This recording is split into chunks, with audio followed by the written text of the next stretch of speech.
Hello and welcome to this week's diagram. So last week I did the shortage diagram. This week I'm going to focus on the price mechanism, and I'll talk about how the price mechanism clears or gets rid of surpluses in the market. So let's start by quickly defining and reminding you of what a surplus is.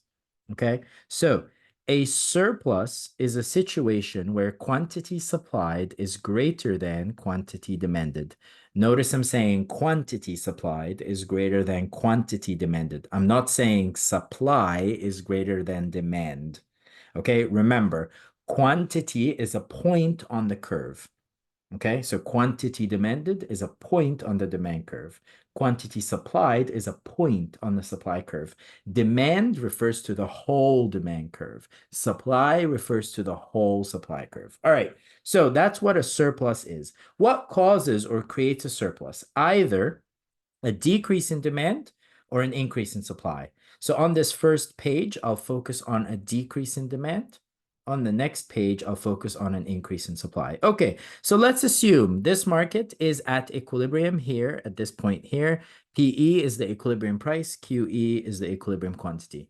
One of the non-price determinants of demand changes. So say, for example, this is an inferior good and income increases. Remember, when income increases, the demand for inferior goods will decrease. So the demand curve shifts to the left from D to D1. All right, so how do I show the surplus? How do I show that this creates a situation where QS is greater than QD? So basically, it's the same trick. Go to the original equilibrium, extend a dotted line until you reach the new demand curve D1. That is your new quantity demanded because it's demand that has decreased. QE is now the quantity supplied because quantity supplied hasn't caught up with the decrease in demand yet. It takes time for them to catch up and meet again at a new equilibrium. Okay, so now you have a situation where QS is greater than QD. That, by definition, is what we call a surplus or excess supply. That it's the distance between QS and QD.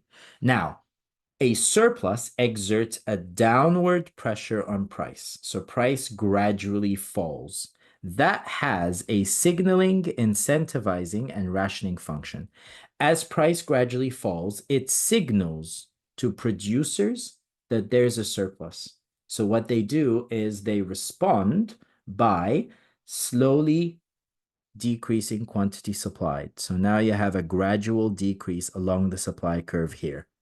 At the same time, the lower price gives consumers an incentive to buy more. So quantity demanded gradually increases along the new demand curve. So you have a gradual decrease in quantity supply and a gradual increase in quantity demanded until a new equilibrium is reached right here. This is the new equilibrium quantity, and this is the new equilibrium price.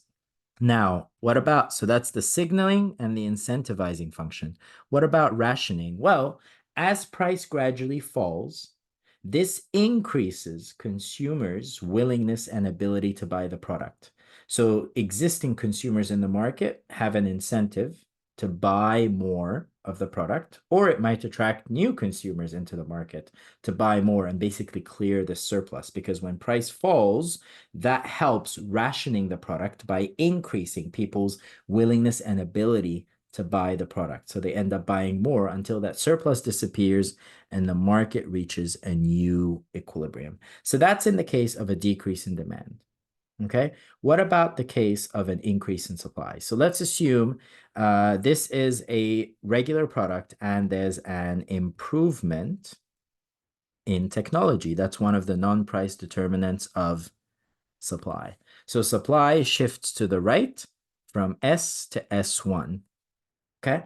All right. As I told you, what changed? Supply. So now there's a new quantity supplied. Quantity demanded hasn't changed. So this QE is now quantity demanded.